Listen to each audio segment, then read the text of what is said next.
تم جان مانگو گے تو جان دیں گے، تم مال مانگو گے تو مال دیں گے، مگر یہ ہم سے نہ ہو سکے گا کہ نبی کا جاہو جلال دیں گے۔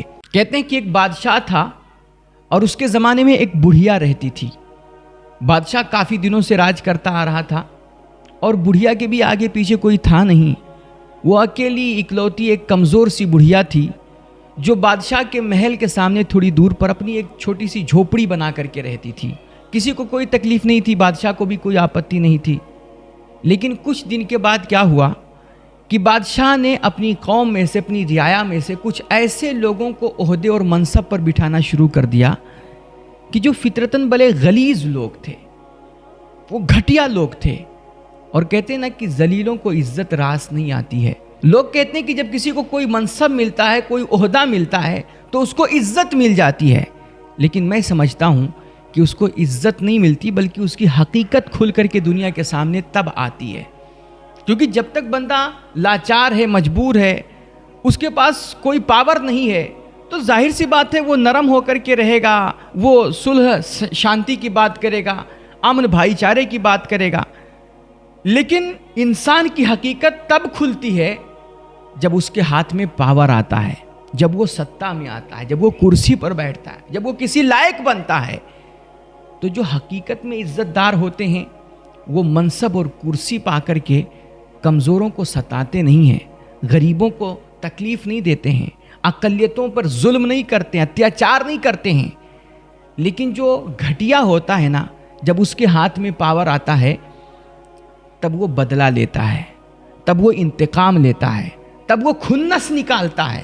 تو اسی قسم کے کچھ لوگوں کو اس زمانے میں بادشاہ نے بھی منصبوں پر اور بڑے بڑے عہدوں پر فائز کرنا شروع کر دیا۔ ان لوگوں کو جب عہدہ ملا نا تو انہوں نے غریبوں کو چوسنا شروع کر دیا، ناداروں کو ستانا شروع کر دیا، اور اللہ کے غریب بندوں پر ان کا اتیاچار بڑھنے لگا، اور یہ خود بھی اتیاچار کرتے اور الٹے سیدھے جا کر کے بادشاہ کے کان بھر کر کے بادشاہ سے بھی اتیاچار کروانے لگے۔ تو کہتے ہیں ایک دن کسی نے جا کر کے بادشاہ کو یہ سمجھایا اچھے سے کہ یہ جو آپ کا اتنا عالی شان اور اتنا خوبصورت محل ہے، اس محل کے سامنے بڑھیا کی یہ چھوٹی سی جھوپڑی اور اس کی یہ کٹیا، یہ گویا آپ کے محل کی خوبصورتی پر ایک داغ ہے، یہ اس کے سامنے کچڑا ہے، اور اس کی وجہ سے آپ کے محل کی خوبصورتی چھپ جاتی ہے۔ لہٰذا آپ بڑھیا کی یہ کٹیا یہاں سے ہٹوا دیجئے، اس کی جھوپڑی اجڑوا دیجئے۔ بادشاہ کو یہ بات سمجھ آ گئی اور اس نے بلڈوزر بھیج دیا بلڈوزر۔ بھائی طاقت ہے، سطح ہے، کون اس کو بادشاہ کو روک سکتا ہے؟ اس نے کہا ٹھیک ہے، جاؤ بڑھیا کی جھوپڑی یہاں سے اجڑوا دو۔ کہتے ہیں ادھر سے بلڈوزر چلا اور وہاں بڑھیا کو پتا چلا کہ میرا گھر لوگ ڈھانے کے لیے آ رہے ہیں۔ تو بڑھیا اپنی جھوپڑی سے باہر نکلی اور اس نے کہا کہ بھائی میری جھوپڑی آپ لوگ کیوں ڈھانا چاہتے ہو؟ کیا تکلیف ہے میری چھوٹی سی جھوپڑی سے؟ تو ان لوگوں نے کہا کہ دراصل تیری یہ جھوپڑی بادشاہ کے محل کے سامنے ایک کچرا ہے، اور اس کی وجہ سے بادشاہ کے محل کی خوبصورتی چھپ جاتی ہے، اس وجہ سے بادشاہ نے کہا ہے کہ تیری جھوپڑی یہاں سے ہٹا دی جائے۔ تو بڑھیا نے منت سماجت کیا اور اس نے کہا کہ بھائی اگر میری جھوپڑی کی وجہ سے بادشاہ کے محل کی خوبصورتی چھپ جاتی ہے تو بادشاہ میری جھوپڑی کیوں اجڑوا رہا ہے؟ وہ بادشاہ ہے، ساری سلطنت اس کی ہے، اس کے پاس دولت ہے، ثروت ہے، سب کچھ ہے اس کے ہاتھ میں، تو وہ اپنا محل ہی کہیں اور بنوا لے، میری جھوپڑی کیوں اجڑوا رہا ہے وہ؟ لیکن کہتے ہیں اوپر سے ان لوگوں کو آرڈر ملا ہوا تھا، بھائی بادشاہ کا حکم تھا، تو بڑھیا کی بات کون سنتا؟ ان لوگوں نے کہا نہیں، بادشاہ کا آرڈر ہے تو تیری جھوپڑی اجاڑی جائے گی آج، اور تیری جھوپڑی کو تہس نہس کیا جائے گا۔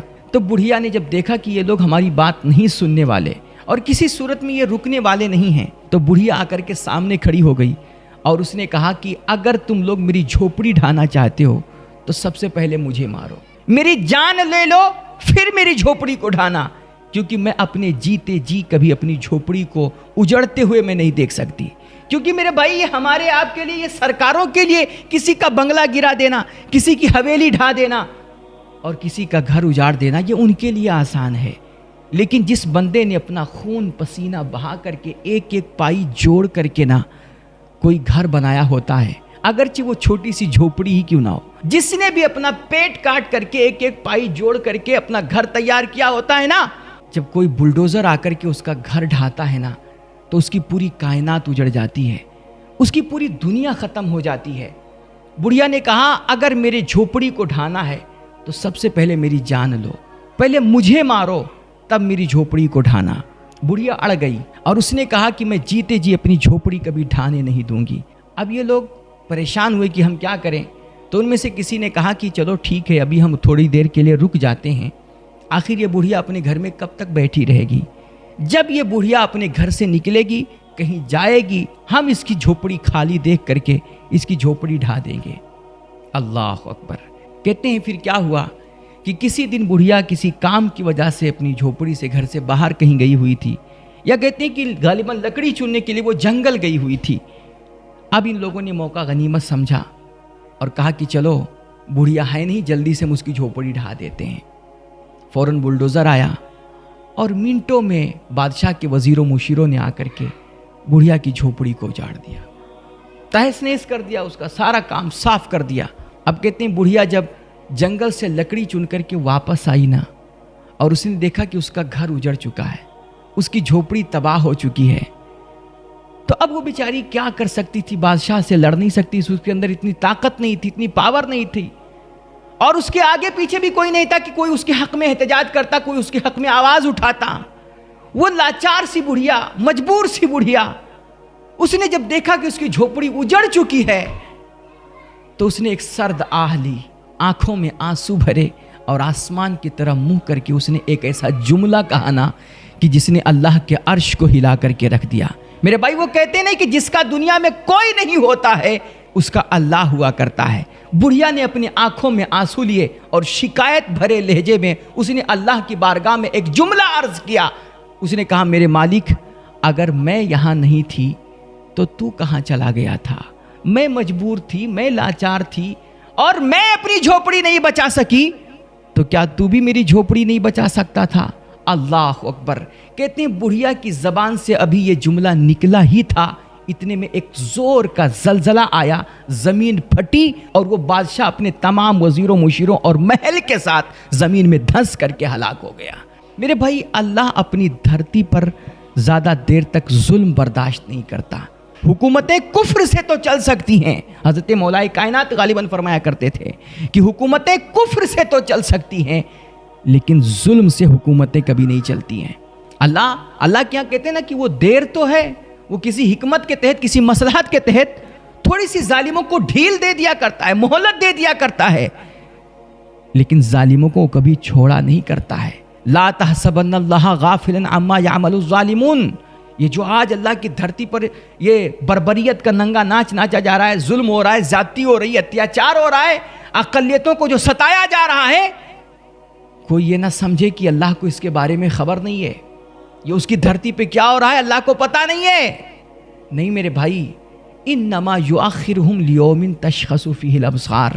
اللہ نے تو بھی ان ظالموں کی رسی ڈھیل کر رکھی ہے، وہ انہیں مہلت دے رہا ہے کہ ہو سکتا ہے اب سدھر جائیں، اب سدھر جائیں، اب سدھر جائیں، لیکن اگر یہ اپنے ظلم سے، بربریت سے باز نہیں آئے تو اللہ فرما رہا ہے کہ جب ہم ان کی پکڑ کریں گے اور جس وقت میرا ان پر عذاب نازل ہوگا، میرے عذاب کی سختی دیکھ کر کے ان کی آنکھیں پتھرا جائیں گی، میں ان کو ایسے انجام کو پہنچاؤں گا کہ پھر دنیا کے سامنے ان سب کو میں نشان عبرت بنا کے رکھ دوں گا. اس لیے آج جس کے ہاتھ میں پاور ہے، طاقت ہے، اقتدار ہے، جو سطح میں ہے، وہ اس بھول بھلائیے میں نہ رہیں کہ ہم جس کی حویلی چاہیں توڑ دیں گے، جس کے چاہیں گے بنگلے اجاڑ دیں گے، یا جو کچھ ہمارے من میں آئے گا ہم جس کو چاہیں گے ٹارگٹ کر دیں گے، جس کو چاہیں گے تہس نہس کر دیں گے، جس کو چاہیں گے مار دیں گے، جیلوں میں ٹھونس دیں گے، وغیرہ وغیرہ. نہیں میرے بھائی، اگر آج تمہارے پاس کچھ پاور ہے نا تو یہ مت بھول جانا کہ تم سے بڑا بھی ایک پاور ہے اس جہان میں جو سپر پاور ہے، اور اس سپر پاور کے سامنے ایک سے بڑھ کر ایک پاور والے، ایک سے بڑھ کر ایک طاقت والے اس دنیا میں آئے. بڑے بڑے فرعون، بڑے بڑے قارون، بڑے بڑے نمرود اور بڑے بڑے ہلاکو چنگیز اور ہٹلر جیسے لوگ پیدا ہوئے، لیکن اس سپر پاور نے جب ان ظالموں کو پکڑا اور ان کی گرفت فرمائی تو ایسا ان کو تہس نہس کیا نا کہ آج دنیا میں ان کا نام و نشان تک باقی نہیں چھوڑا. اس لیے تمہیں چند دن کی کرسی ملی ہے تو چند دن کی اس حکومت کے چکر میں اتنے پاگل مت ہو جاؤ اور اتنا تم پر اس کا بھوت سوار نہ ہو جائے کہ جب اس سپر پاور کی پکڑ آئے تو دنیا میں کہیں تمہیں منہ چھپانے کی بھی جگہ نہ ملے۔ خبردار، میرے نبی فرمایا کرتے تھے اتقوا دعوت المظلوم، کہ اللہ کی اس دھرتی پر کبھی کسی انسان پہ ظلم مت کرنا۔ آگے کا جملہ دیکھیں میرے حضور کا، فرماتے ہیں وَلَوْ كَانَ كَافِرًا، خواہ وہ بندہ کسی دوسرے دین دھرم کا ہی کیوں نہ ہو، وہ کسی دوسری ذات پات کا ہی کیوں نہ ہو۔ یہ مت سمجھنا کہ وہ دوسرے دین کا ماننے والا ہے، دوسرے مذہب کا ماننے والا ہے، کسی دوسری قوم سے تعلق رکھتا ہے تو اسے جیسے چاہو مارو کاٹو ستاؤ اتیاچار کرو اس پر، اسے چاہے جتنی تکلیفیں دو، ایسا نہیں ہے۔ فرماتے ہیں اتقوا دعوت المظلوم، اللہ کی اس دھرتی پر کبھی کسی بھی انسان پہ ظلم مت کرنا، خواہ وہ انسان مسلمان ہو یا غیر مسلمان، کیونکہ اللہ کی بارگاہ میں مظلوم کا دین دھرم، اس کی ذات برادری اور قوم نہیں دیکھی جاتی ہے، اللہ کی بارگاہ میں صرف انسان کا مظلوم ہونا دیکھا جاتا ہے۔ اس لیے فرماتے ہیں کبھی بھی دنیا میں کسی بھی انسان پہ تم ظلم اور اتیاچار مت کرنا، فَإِنَّهُ لَيْسَ بَيْنَهُ وَبَيْنَ اللَّهِ حجاب، کیونکہ جو مظلوم ہوتا ہے نا، مظلوم کی جو بد دعا ہوتی ہے، اس کی بد دعاؤں اور اللہ کے درمیان کوئی بھی پردہ حائل نہیں ہوتا ہے۔ ڈائریکٹ مظلوم کی بد دعا اللہ کے عرش سے ٹکراتی ہے اور پھر اللہ ظالموں کو مسل کر کے رکھ دیتا ہے۔ اس لیے خبردار، دنیا میں کبھی کسی انسان پہ ظلم مت کرنا۔ کہتے ہیں تمہاری وجہ سے کبھی کسی کی آنکھوں میں آنسو نہ آنے پائے بیٹا، ورنہ تم نے دیکھا نہیں آنکھوں کا سمندر ہونا۔ یہ آنسوؤں کا ایک قطرہ بڑے بڑے تخت بہا لے جاتا ہے، اچھے اچھوں کی کھٹیا کھڑی کر دیتا ہے۔ اس لیے خبردار، یہ زیادہ دیر تک یہ اس طرح ظلم و بربریت کا ننگا ناچ ناچا نہیں جا سکتا۔ رہی بات ہماری کہ اگر تم یہ سمجھ رہے ہو کہ تم ہماری بنگلوں کو، ہماری گاڑیوں کو اور ہمارے حویلیوں کو توڑ کر کے ہمارے خلاف الٹے سیدھے مقدمے ٹھوک کر کے ہماری زندگی، ہمارے کیریئر کو خراب کر کے تم ہمارے حوصلے پست کر دو گے، ہمارے ایمان کو چھین لو گے اور ہمارے نبی کے عشق کا جو لو ہے تم اس کو ذرہ برابر کم کر دو گے، تو یہ تمہاری بہت بڑی بھول ہے۔ تم جان مانگو گے تو جان دیں گے، تم مال مانگو گے تو مال دیں گے، مگر یہ ہم سے نہ ہو سکے گا کہ نبی کا جاہو جلال دیں گے۔ مسلمان سب کچھ برداشت کر سکتا ہے لیکن اپنے نبی کے ناموس پہ حملے کبھی برداشت نہیں کر سکتا۔ اور آپ نے اس کی جیتی جاتی مثال کہ جب مدھیہ پردیش میں شہزاد علی صاحب کے، حاجی شہزاد علی صاحب کی اس قیمتی عالی شان حویلی کو کل پرسوں توڑا گیا تو انہوں نے اپنے ٹویٹ پر لکھا کہ یہ ہماری حویلی ہمارے نبی کی محبت میں توڑی گئی ہے، میرے حضور کے عشق میں قربان ہوئی ہے۔ تم ایک حویلی کیا، سینکڑوں ایسی حویلیاں ہوں تو ہم اسے بھی اپنے نبی کی ناموس پہ وار دیں گے، لیکن اپنے نبی کی عزت پہ ہم ذرہ برابر آنچ نہیں آنے دیں گے۔ ہم اپنے نبی کے ناموس پہ حملے کبھی برداشت نہیں کریں گے۔